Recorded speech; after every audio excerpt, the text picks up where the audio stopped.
आप सभी का वंदन करता हूँ, अभिनंदन करता हूँ। मेरे सामने जो बैठे हैं, हम एक बहुत छोटे से परिवार आर्य समाज न्यूयॉर्क के साथ आए थे, लेकिन यहाँ के पता चला कि हमारा परिवार बहुत बड़ा है। आप परिवार के सब लोगों को अपना नमन करता हूँ। मेरे सामने बैठे हैं ऋषि दयानंद की फौज के कासायधारी सन्यासी स्वामी आर्यवेश जी, प्रणवानंद जी,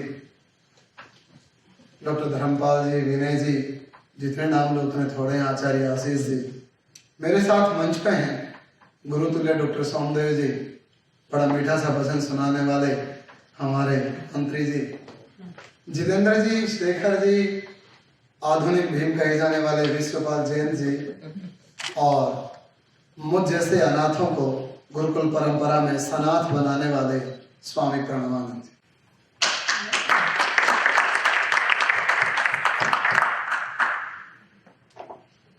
आज की जो ये पावन गंगा है, जिसको वेद रूपी गंगा कहूं तो कोई अतिशयोक्ति नहीं होगी।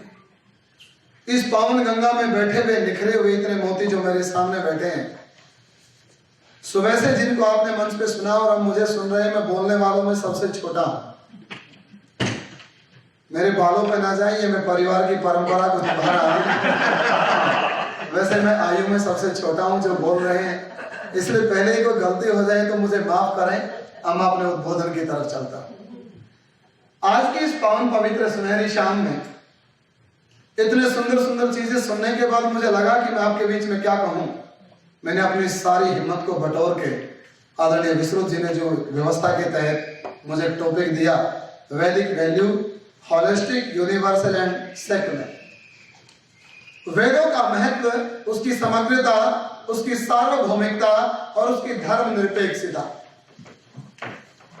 इसी धरती पर अगर मैं कहूं कि वेदों की वीणा से निकलने वाले सुर आपने बहुत सुने होंगे, और उन सुरों को सुनाने वाले मैं कहूं आर्य समाज शिकागो के डॉक्टर सोनी जी बैठे हैं। शिकागो को लोग इससे पहले इसलिए जानते थे कि विवेकानंद जी वहां हैं, लेकिन जब से चर्च को वेद की ऋचाओं में कन्वर्ट कर दिया और उसको एक वेद मंदिर, आर्य समाज मंदिर नाम दिया गया, तब लोगों को लगने लगा कि कोई दूसरी भी चीज है जहां पर ये मीठी बांसुरी सुनाई देती है। इसी मीठी बांसुरी को सुनाने वाले भारतीय सभ्यता और संस्कृति के प्रति मुझे आज भी जमाना याद आता है जब औरंगजेब भारतीय संस्कृति को गाजर मूली की तरह काट रहा था। उस समय में समर्थ गुरु रामदास, जिन्होंने छत्रपति शिवाजी को तैयार किया और वेद की वीणाओं को और हिंदू वैदिक धर्म को पुनः स्थापित किया। मुझे आज भी याद आता है वो जमाना जिस समय कहते थे कि सारा धर्म लुप्त हो गया है। उसी समय गोविंद आचार्य के शिष्य शंकराचार्य आए और दुनिया को एक नई दिशा और दुनिया को एक नई चेतना प्रदान की, जिसको हिंदू चेतना के नाम से संसार में जाना गया। एक समय ऐसा भी आया कि सारी की सारी चेतनाएं लुप्त हो गई।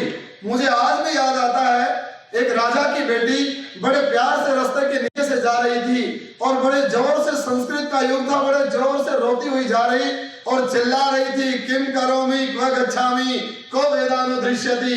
क्या करूं, कहां जाऊं, मुझे दिखाई नहीं देता कि कौन वेदों का उद्धार करेगा। इन जैसा विद्वान ऊपर बैठा था चौबारे में, सुनकर के राजकुमारी के शब्दों को कहने लगा, मां विवेशी वरारोहे भट्टाचार्य अस्ति भूतले। कहने लगा, रानी घबराने की जरूरत नहीं है, जब तक भट्टाचार्य इस धरती पर है, कुमारिल भट्ट, तब तक वेदों को लुप्त नहीं होने दूंगा। एक वो जमाना है, फिर से हम गुलाम बने। लोग जिसको ईशा की भेड़ कहते हैं, जिसको कहते हैं कि बाइबल पवित्र हो गई, वो होली हो गई, जो वो होली मेरे देश में चलने लगी, मचलने लगी, ऐसे समय में स्वामी दयानंद का उद्भव हुआ। जिस समय धर्म बिल्कुल समुद्र के अंदर डूबा जा रहा था, उस समय टंकारा की धरती पर ऐसा योगी पैदा हुआ, ऐसा चमत्कारिक बालक पैदा हुआ, जिसने इस संसार के अंदर दुनिया में फिर से वेदों की नई परिभाषा दी। वेदों की परिभाषा को परिभाषित करने के लिए जिस समय लोग कहने लगे दयानंद बड़ा हुआ बालक से, और लोग कहने लगे कि वेद तो गडरियों के गीत हैं, और लोग कहने लगे कि वेदों को तो भस्मासुर चबा गया, उस समय दयानंद अपने थैले से वेद निकाल करके कहते हैं और दुनिया को चुनौती देते हुए कहते हैं ये वेद हैं। ये उन ऋषियों की वाणी है, परमात्मा की वो दिव्य वाणी है जो सारे संसार को बदलने की ताकत रखती है। जब ऋषि दयानंद ने इस बात को डंके की चोट से कहा, सारा जमाना ऋषि दयानंद के चेहरे की तरफ देखने लगा। जब सारा जमाना ऋषि दयानंद के चेहरे की तरफ देखने लगा तो कई लोगों के मन में संशय पैदा हुआ कि वेद परमात्मा की वाणी कैसे हो सकता है, आखिर वेद क्या है जिसको कोई भी नहीं काट सकता है। तब ऋषि दयानंद ने दुनिया के लोगों के सामने वेद से मंत्र निकाल करके दिया और ऋग्वेद की ऋचा कहने लगी, ओम तस्मात् यज्जात सर्वहुत ऋचा सामानि जज्जिरे छंदांसि जज्जिरे तस्मात् यजुः तस्मात् अजायत। उस परमात्मा की सुनहरी और दिव्य वाणी से ऋग यजु साम अथर्व सारी चीजें पैदा हुई और पैदा होने के बाद ब्रह्मा से लेकर के जैमिनी ब्रह्म जितने भी ऋषियों की परंपरा है, उन ऋषियों की परंपरा का पालन पोषण करते हुए दयानंद वेदों का अपना आधारभूत बना करके संसार में निकल पड़ा। वो दयानंद जिसको वेदों से पहले कोई नहीं जानता था और वेदों को दयानंद से पहले कोई नहीं जानता था, वो दयानंद जो वेद की वीणा को लेकर के निकला, उसने अपनी तान छेड़ी। अरे 1 2 3 हजारों व्यक्ति चले गए और किसी ने लिखा कि अकेले चले थे, कारवा बनता चला गया। वो कारवा बना, उस कारवे को नाम दिया गया। लोग कहने लगे, स्वामी जी कुछ तो बनाओ ताकि लोग आपके जाने के बाद जानेंगे कि क्या है। स्वामी दयानंद के सामने कल बता रहे थे, बताने वालों ने बताया ब्रह्म समाज पता नहीं कौन कौन से क्या क्या आ गए। दयानंद ने किसी की नहीं सुनी, सबकी बातों को सुनते हुए बड़े प्यार से एक प्यारा सा नाम दिया जिसको आर्य समाज कहा है। आर्य समाज किसी व्यक्ति का मंतव्य नहीं है, आर्य समाज दयानंद का अपना मंतव्य नहीं है। आर्य समाज वेद है, आर्य समाज ज्ञान है, आर्य समाज ज्ञान का वो पानी है, वो ज्ञान के मोती हैं। जिस जिस घर में वो मोती चले गए उसके घर का सौंदर्य बढ़ता चला गया। जब हम छोटे छोटे गुरुकुल में पढ़ते थे, मुझे नाम याद नहीं, किसी ने बड़ा सुंदर लेक्चर दिया था कि आर्य समाज संसार की वो भट्टी है, उस भट्टी में अगर जो भी चला गया वो निश्चित रूप से कुंदन बन करके निकलेगा, उसको कोई रोक नहीं सकता है। आज जितने भी यहाँ बैठे हैं, मुझे लगता है कि ऋषि दयानंद के माला के मोती हैं। सबका अपना अपना सौंदर्य है, अपने सौंदर्य को जहां जहां में लेकर के जाएंगे, एक नई छटा, एक नया ज्ञान, एक नई चीजें लेकर के आएंगे। दूसरी बात आती है सार्वभौमिकता। इस दुनिया में केवल वेद एक ऐसा ग्रंथ है, वेद एक ऐसी शिक्षा है जिसको सारा संसार अगर माने तो सारे संसार के झगड़े खत्म हो सकते हैं। ये मेरी अपनी बात नहीं है, क्योंकि वेद की ऋचा कहती है सर्वे, वेद की ऋचा को जानने वालों ने लिखा कि सर्वे भवन्तः सुखिनः। मैं अकेला सुखी हो गया तो मैं किनके बीच में जाके रहूंगा, क्योंकि जिनके बीच में मुझे रहना है परमात्मा, वो भी तो सुखी आदमी चाहिए। इसलिए संस्कृत की पवित्र वाणी बोल उठी, सर्वे भवन्तः सुखिनः। जब संसार के लोगों को पता चला कि वेद के जानने वाले सबको सुख के बांटने की इच्छा रखते हैं, तब लोगों ने हमारे तरफ देखना शुरू किया। जब लोगों ने हमारी तरफ देखना शुरू किया, संसार में एक नई चीज उभर के आई जिसको धर्म निरपेक्षता कहते हैं।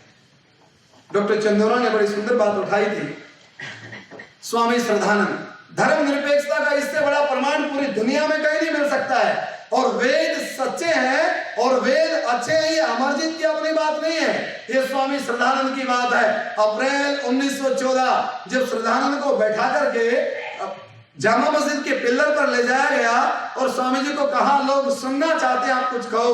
उसी श्रद्धानंद ने बड़े गर्जना मान करते हुए वेद की पवित्र ऋचा बोली, ओम त्वमेव पिता वशो त्वं माता शतक्रतु बभूविथ अधाते सुम्नमीमहे। संसार में इससे बड़ी धर्मनिरपेक्षता की कहां से कहानी होगी।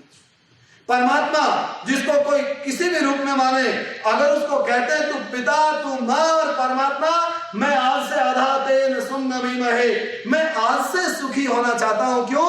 क्योंकि मैं आपका बालक हूं, मैं आपकी बालिका हूं। इसलिए परमात्मा जो मुझे सुन रहे हैं और मैं जिनको अपनी बात कह रहा हूं, परमात्मा उनको सुख देना शुरू कर। इससे बड़ी धर्मनिरपेक्षता कहां से आएगी। दूसरी बात, धर्मनिरपेक्षता को लेकर के चलते हैं जो सारे संसार के झगड़े हैं। अगर संसार में पवित्रता फैलाना चाहते हैं तो पहले अपने घर में पवित्रता लेके आनी पड़ती है, और घर में पवित्रता लेके आनी पड़ती है तो फिर से वेद का मंत्र कहता है, अनुवर्तः पितु पुत्रो माता भवतु शम। कौन पिता चाहेगा? वेद शर्मी जी यहाँ पे नहीं है। संसार का हर पिता चाहता है कि मेरा बालक मेरा अनुकरण करे। मां चाहती है कि मुझे सुनने वाले हो, ये वेद की जो सार्वभौमिकता है, इससे संसार में बड़ा प्रमाण कहीं से नहीं मिल सकता है। आज के संसार में जब मैं टीवी देखता हूं भोले भटके, सबसे बड़ी घटना आती है तलाक, हलाला। मुझे वेद की ऋचा अपने आगोश में छिपा लेती है। और जब कोई भी आर्य समाज का पंडित किसी की भी शादी करवाता है तो दोनों पति पत्नी से वचन लेता, त्वचित्तम मम चित्तम अनस्तु, मम वाचक एक मना, कि तेरा मन मेरा मन हो, मेरा मन तेरा मन हो, तेरी वाणी मेरी बात कहे और मेरी वाणी तेरी बात कहे। अगर संसार के विवाह करने वाले लोग इस बात को मान ले, ना तलाक होगा, और ना तलाक नहीं होगा तो हलाला कहीं से नहीं होगा। संसार में इससे बड़ा वेद का प्रमाण क्या हो सकता है। तीसरी बात को निकाल करके चलते हैं। लोग कहते हैं कि वेद का ज्ञान कहीं कहीं पर जाकर के, कोई चर्चा कर रहे थे जब हम, किसी ने कहा कि हम क्यों माने कि आर्य समाज अच्छा है। हम इसलिए माने कि संसार में एक आर्य समाज ही है जो वेद की बात को कहने की हिम्मत रखता है। वरना लोगों ने अपनी अपनी दुकानें खोल ली, वेद पुराना हो गया, दुकानें नई हो गई, कईयों की दुकानें बंद हो गई और कईयों की बंद हो सकती है अगर हम वेद को प्रामाणिक रूप में स्वीकार करें। अभी कुछ दिन पहले मैं पढ़ रहा था, पिछले दिनों हिंदुस्तान में जगन्नाथ यात्रा निकलती है, उड़ीसा उसका केंद्र है, उसकी बीमारी आजकल धीरे धीरे सब जगह फैल रही है। हाँ, रथ यात्रा। वहां पर लिखा हुआ अखबार के मेन पेज पे, भगवान बीमार हो गए हैं। किस चीज से? आम रस को पीने से भगवान बीमार हो गए हैं। भगवान के बदन में दर्द हो रहा है और पंडित उसकी मसाज कर रहे हैं। मुझे तो पहले उस अखबार वाले पे तरस आया जिसने लिखा, और फिर मुझे तरस आया कि क्या जमाना आ गया है। जिसको जाकर के, जिसको पढ़कर के वेद कहता बलमोसी बलमो में दही, बलमोसी बलम में दही, कि परमात्मा मैं तेरी स्तुति करता हूं, तू बलवान है और मैं तेरे जैसा बलवान बनना चाहता हूं। मेरा परमात्मा दुनिया का ताकतवर है, लेकिन उनके परमात्मा के बदन में दर्द हो जाता है। मेरा परमात्मा किसी से मालिश नहीं करवाता है, बल्कि इस शरीर में इतनी ताकत देता है कि मैं अपने बूढ़े माता पिता और अपने गुरु की सेवा कर सकूं, इतनी ताकत देता है। तब जाकर के मुझे लगता है वेद की गोदी सबसे बड़ी गोदी है। जो उस गोदी में बैठेगा, जो परमात्मा की ऋचाओं को पाएगा, वो संसार में ना कभी डर सकता और ना कभी हार सकता है। मुझे आज भी याद आता है कि आर्य समाज ने क्या किया। जिस समय महात्मा गांधी आर्य समाज की विचारधारा के मतभेद जहां पर पैदा हुए, उसी समय में महात्मा गांधी के बेटे हीरालाल गांधी को मुस्लिम बना दिया गया। और जिस समय महात्मा गांधी के बेटे को मुस्लिम बना दिया गया, उस समय जितने भी धर्म के ठेकेदार थे, मां कस्तूरबा सबके पास झोली फैला के गई और झोली फैला करके जाकर के कहने लगी, कोई तो मेरे बेटे को वापस लेके आओ। महात्मा गांधी वक्तव्य देते हैं, मुसलमान जिस बात को सोच करके मेरे बेटे को लेकर के गए हैं, उनकी वो बात पूरी होने वाली नहीं है। कस्तूरबा ने शंकराचार्य से लेकर के बड़े बड़े ठेकेदारों को पत्र लिखा कि कोई मेरे बेटे को कोई अपनी माँ के पास अपने घर में वापस ले दे। किसी ने कस्तूरबा की बात नहीं सुनी। आज भी मुझे याद आता है आर्य समाज काकड़वारी में दयानंद को कैसे भूल जाऊं। जहां जहां दुख होगा और वहां वहां पर सुख को पैदा करने वाला अगर कोई होगा तो केवल और केवल दयानंद होगा। आर्य समाज काकड़वाड़ी, जिसके पंडित विजय शंकर भट्ट मौलानाओं की सभा में जाते, मुस्लिमों की सभा में, जिस सभा में हीरालाल गांधी जो मुस्लिम बन गया था, वो वहां पर बयान दे रहा था कि मैं इस परमात्मा अगला भी जन्म मुझे दे और मैं फिर से इस इस्लाम की सेवा कर सकूं। वो मुसलमान के वेश में बैठा हुआ पंडित कहने लगा, या अल्लाह कुलवत, क्या कर दिया इसने, हमारे यहाँ तो अगला जन्म होता ही नहीं। सब मुस्लिमों ने उठकर के उसके जूते से मारा।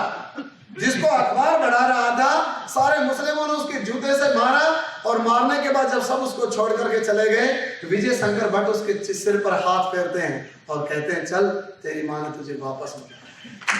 इतनी ताकत किसी के पास नहीं है, इतनी ताकत और इतना सामर्थ्य केवल आर्य समाज के पास है। आर्य समाज की जो विचारधारा है दुनिया में अकाट्य है, न भूतो न भविष्यति। ना तो आर्य समाज से पहले किसी के पास हुई और ना सदियों के बाद किसी के पास होगी। और रही बात हमारा कम होने की, हमारे थोड़े होने की, तो मैं एक बात हमेशा कहा करता हूं, अमेरिका में बहुत कम घर ऐसे हैं जिनमें घी खाया जाता है। और ये जो ज्ञान रूपी घी है जिसको आप सब पचा सकते हैं, ये सब दयानंद की कृपा है और वेद रूपी लोरी है। जो भी इस वेदों के ऊपर अनेकों किताबें लिखी, एक किताब को मैं देख रहा था, किसी स्टॉल पर उस पर लिखा वेद रूपी मोती। पहले तो मुझे हंसी आई, फिर मैंने गौर किया, गौर करके अपने गुरुजी से पूछा ये क्या है। वो कहने लगे इससे सुंदर शब्द नहीं हो सकता है, इससे सुंदर शब्द नहीं हो सकता है। और जो आजकल के जो ठेकेदार हैं, जो धर्मनिरपेक्षता का चोला ओढ़ करके चलते हैं, दुनिया में कुरान को पढ़ाने वाले और कुरान को पढ़ने वाले सब एक स्वर में एक बात कहते हैं कि मुस्लिम बनो। दुनिया में बाइबल को पढ़ने वाले और दुनिया में बाइबल को पढ़ाने वाले सब एक स्वर में बात कहते हैं कि क्रिश्चियन बनो। लेकिन वेद को पढ़ने वाले और वेद को पढ़ाने वाले दुनिया में केवल एक बात कहते हैं, मनोर्भव, कि मनुष्य बनो। जब हम मनुष्य बन जाएंगे, संसार की सारी समस्याएं समाप्त होंगी।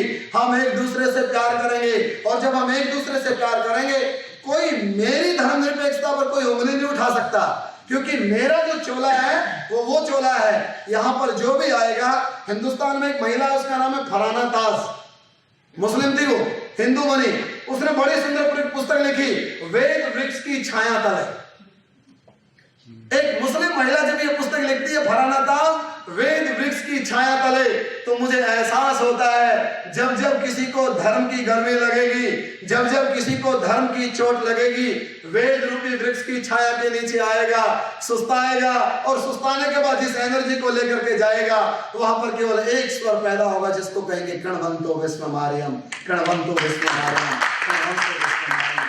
अंतिम में सब ऋषियों की परंपराओं को अपनी बात, अपना श्रद्धा सुमन अर्पित करते हुए मुझे आज भी वेद की वो लाइन याद आती है। इस लाइन को कहते हैं, कुमान कुमान सम परिपातो विश्वतः। मेरी छोटी सी विचारधारा नहीं है कि मेरे इस मंदिर में आओ और आकर के आर्य समाजी बन जाओ, नहीं।